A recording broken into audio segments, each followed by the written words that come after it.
बिहार विधानसभा चुनाव 2025 को लेकर अब मुकाबला और दिलचस्प होता जा रहा है। इस बार एआईएमआईएम ने अपनी पहली उम्मीदवारी की सूची जारी कर दी है। पार्टी ने साफ किया कि उसका मकसद धर्मनिरपेक्ष वोटों के बंटवारे को रोकना और सांप्रदायिक ताकतों के खिलाफ एकजुट होकर चुनाव लड़ना है।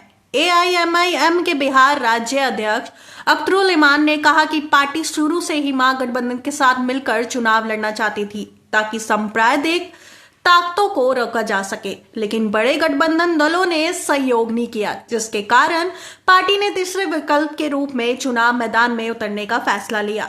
अख्तरुल इमान ने बताया कि एआईएमआईएम फिलहाल बिहार के 4 जिले किशनगंज, पूर्णिया, कटिहार और अररिया से चुनाव लड़ेगी। इन इलाकों में पार्टी का मजबूत जनाधार है और पिछले कुछ चुनावों में भी एआईएमआईएम को यहां से अच्छी प्रतिक्रिया मिली थी। उन्होंने ये भी कहा कि आने वाले समय में पार्टी अपनी दावेदारी अन्य जिलों तक बढ़ाएगी। इसमें गया, मोतिहारी, नवादा, जमुई, भागलपुर, सिवान, दरभंगा, समस्तीपुर, सीतामढ़ी, मधुबनी, वैशाली और गोपालगंज जैसे जिले शामिल हैं। अख्तरुल इमान ने कहा कि एआईएमआईएम का मुख्य फोकस शिक्षा, रोजगार, स्वास्थ्य और सामाजिक न्याय जैसे बुनियादी मुद्दों पर रहेगा। उन्होंने कहा, हम किसी जाति या धर्म की राजनीति नहीं कर रहे। हमारा लक्ष्य उन लोगों की आवाज बनना है जिससे अब तक अनदेखा किया गया। हम धर्मनिरपेक्ष ताकतों को एकजुट कर एक मजबूत विकल्प पेश करना चाहते हैं। पार्टी ने यह भी स्पष्ट किया कि उनका ध्यान उन क्षेत्रों पर रहेगा जहां मुस्लिम और अन्य अल्पसंख्यक समुदायों की आबादी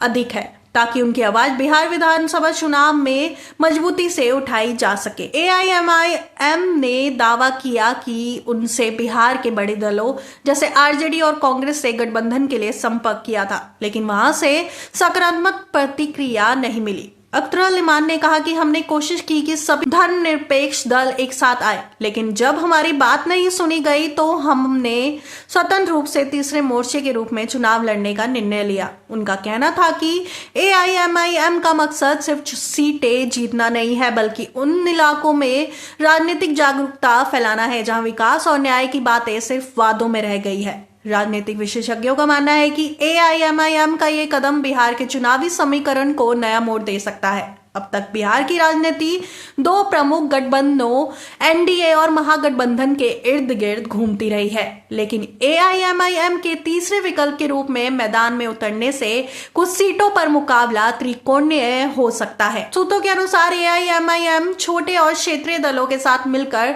तीसरा गठबंधन बनाने की योजना पर काम कर रही है। इस गठबंधन में कुछ समाजवादी और दलित हितैषी पार्टियों को भी शामिल किया जा सकता है। अगर ऐसा हुआ तो ये नया मोर्चा बिहार में महागठबंधन और एनडीए दोनों के लिए सिरदर्द बन सकता है। एआईएमआईएम ने अपने घोषणा पत्र के संकेत में दे दिया है। एआईएमआईएम ने अपने घोषणा पत्र के संकेत भी दे दिए हैं। पार्टी का कहना है कि वे शिक्षा में सुधार, युवाओं के लिए रोजगार, स्वास्थ्य सेवाओं की मजबूती और सामाजिक समानता जैसे मुद्दों को लेकर चुनाव लड़ेगी। अख्तरुल इमान ने कहा, हम जनता की असली समस्याओं को सामने लाएंगे। ये चुनाव केवल सत्ता के लिए नहीं बल्कि एक नई सोच के लिए लड़ा जाएगा। उन्होंने ये भी जोड़ा कि एआईएमआईएम बिहार के उन इलाकों में भी जाएगी जहां बुनियादी सुविधाओं की भारी कमी है और सरकारें अब तक कोई ठोस काम नहीं कर पाई है। राजनीतिक विशेषज्ञों का कहना है कि एआईएमआईएम का फोकस मुस्लिम बहुल इलाके पर रहेगा, जिससे वे कुछ सीटों पर निर्णायक भूमिका निभा सकती है। 2020 के विधानसभा चुनाव में एआईएमआईएम ने किशनगंज जिले की कई सीटों पर बेहतर प्रदर्शन किया था। अब पार्टी उसी रणनीति को और व्यापक रूप में लागू करने जा रही है। बिहार विधानसभा चुनाव 2025 में एआईएमआईएम का तीसरे विकल्प के रूप में उतरना राजनीतिक रूप से बड़ा बदलाव साबित हो सकता है। पार्टी ने जहां खुद को धर्मनिरपेक्ष और सामाजिक न्याय की आवाज के रूप में पेश किया है, वहीं वे बड़े दलों के लिए